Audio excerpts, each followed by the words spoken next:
Hi, I'm Nicholeen Peck, and I teach all over the world about parenting, good communications, and how to build strong family relationships through the lens of self-government. And in this video, we're talking about why you shouldn't bribe kids.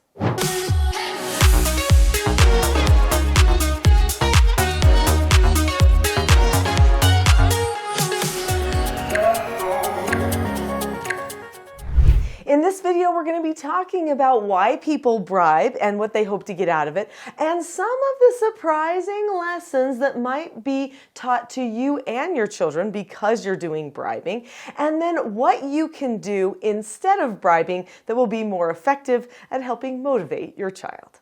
So why do people do bribing? We all know that it's a type of manipulation to coerce someone to changing their behavior. So why do we do it when we know that it's a bit manipulative? Well, we get desperate. That's what happens, is we're in a store with a child and the child is screaming and having a problem, and we think, what could we do to make it through this shopping trip and get this child to not cause a scene and make the shopping experience horrible for everyone? And we start thinking about what buttons we can push, what levers we can pull to change the behavior in that person temporarily. The problem is when we start changing the behavior temporarily, it might not be as temporary as we think it will be. So I want to tell you a story from my life. When I was a young mom and I was in the store with my oldest child, he was 2 years old and he was having a total tantrum. He wanted something from the store. I told him no, that he couldn't have that thing, and then he started completely melting down. It was the type of tantrum where everyone was looking, and I assumed that everyone was thinking, oh, that mom must be a horrible mom, right? You know, it's your first child. You don't know that everybody's really probably thinking, been there, it's okay, you've got this, you know, but I thought they were judging me. And so I thought, what could I do to help my child? You know, so then I said to my child, I leaned over to his ear while he was screaming, and I said, Quinn, if you get happy right now, then mommy will take you over to the bakery and we'll get you a cookie from the bakery. He instantly stopped screaming, because who doesn't love a cookie, right? And so I told him, oh, good job. You're being so calm and happy. Let's go over to the bakery. So we go over to the bakery. We get him a cookie from the bakery, his favorite type of cookie, because I was ready to do anything to make sure that we didn't ever have this type of experience again.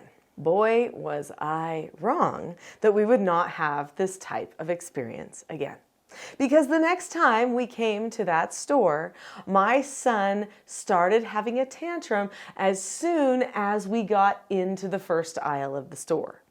He started saying that he didn't want to be there and all this kind of stuff. And then I thought to myself, let's see, well, last time we gave him a cookie, but I don't want him to think that he gets a cookie every single time and that I'm going to buy his favorite cookie.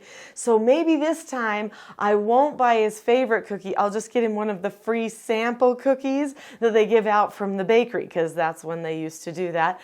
So I said to him, hey, if you get quiet and if you can be happy on our shopping trip, then I will get you a cookie from the bakery. So I made him wait just a little bit. We did some of the shopping and then made our way to the bakery. And when I was there, we didn't pick his favorite cookie because he said, I want that cookie. It was his favorite cookie. I didn't pick that. I said, oh no, the bakery gives special cookies. He waited for a second. It was a free sample cookie, a little one. I handed it to him. That's not what he wanted. He started having a tantrum again. So what did he learn that first time when I gave him that cookie? So on that first shopping trip, when I gave him that cookie, He learned I get my favorite something if I have a fit. Now on this second shopping trip, he's learning I get something, but it might not be my favorite something, but I want my favorite something. So he started pushing for his favorite something. Well, I didn't give in on that because I was realizing I might have created a monster and I didn't want to have this problem every time we went to that store. So I said, this is the type of cookie you get and that's it, because this is the one that the bakery's given us and it's a nice cookie and, just trying to convince him that this cookie was good. Well, then the next time we came to the store, he said, Mommy, I'll be good if we can have a cookie from the bakery. He started leveraging it so that he wouldn't even have to go out of control. He started saying, if you bribe me, I will choose to be good. Whoa. That was not good. I thought, what have I done here?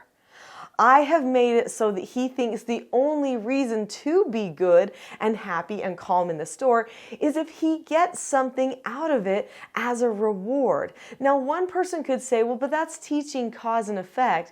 But there is a difference between teaching cause and effect and bribing. So teaching cause and effect would be me saying, hey, what type of a shopping experience do we want to have today? And then discussing how we want it to be calm, we want to have a good time, and then we might say, and after the end of our shopping trip, when we've had a good, calm shopping trip, then there might be this type of a treat for you. Maybe I have a piece of gum that you could have, or something like that. And I set it up ahead of time. But if I wait till a person is crying or whining, or if they intend to cry or whine, if they don't get what they want, and then I say, okay, you can have what you want, then that's called bribing. And it teaches lessons that aren't very good.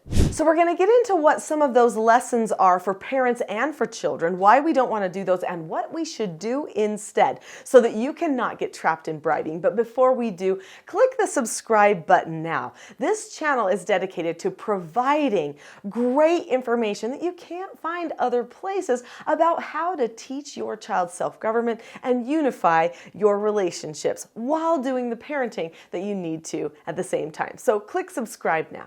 So what did the child learn? The results of all of that bribing was that my child learned that he deserved something if he had good behavior. Is that why a person should be kind, calm, polite, respectful to other people so that they get something out of it? That's the wrong message, isn't it? They should actually understand the difference between what is that good behavior that makes them happy and what is behavior that makes them not happy. And they should want to have their own personal happiness and have a good bond and connection with the other person.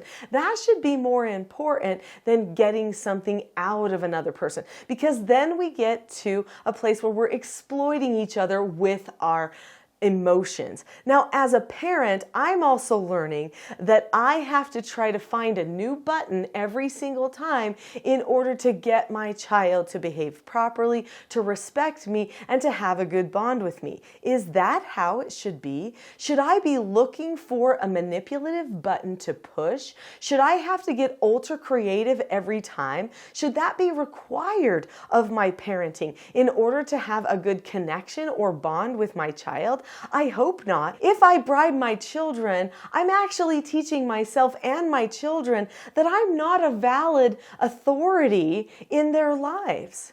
And then what happens there?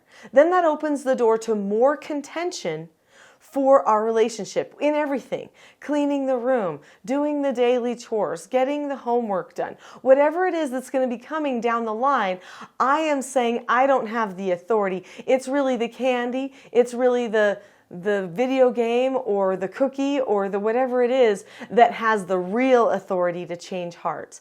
I'm teaching my children that they can't have a change of heart without someone giving them something. And I'm teaching myself that I cannot help my child have a change of heart or even bond and connect properly with my children without something to use as leverage. That shouldn't be how it is. There are better ways to teach and parent children, and that's what I'd like to talk about now. So I teach self-government. I actually teach parenting, and I teach people how to communicate better with each other, but I do it through the principle self-government. So what is self-government? Self-government is being able to determine the cause and effect of any given situation and possessing a knowledge of your own behaviors so that you can control them. So that means that you analyze yourself and you determine which behavior or which choice you want to take so that you can get the best results for yourself, but also as you mature for other people too. So when a person is self-governing, they're seeing how they connect with the other people around them.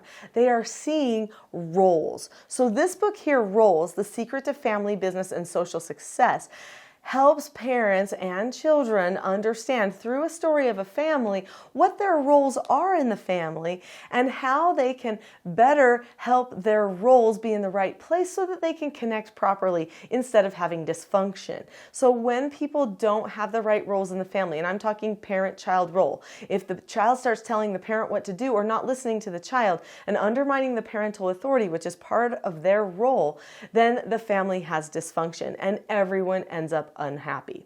Now, there are other books that I've written too. In fact, there's many. I've written 11 books. Here's 6 of them here that I highly recommend for helping you so that you don't have to do bribing anymore. So there's the Roles book, which is going to help you understand your role as a parent. But then there's this book, Parenting a House United.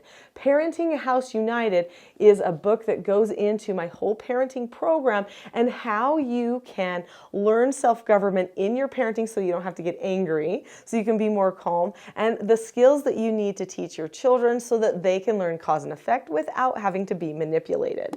And some of those skills are taught in these 4 children's books.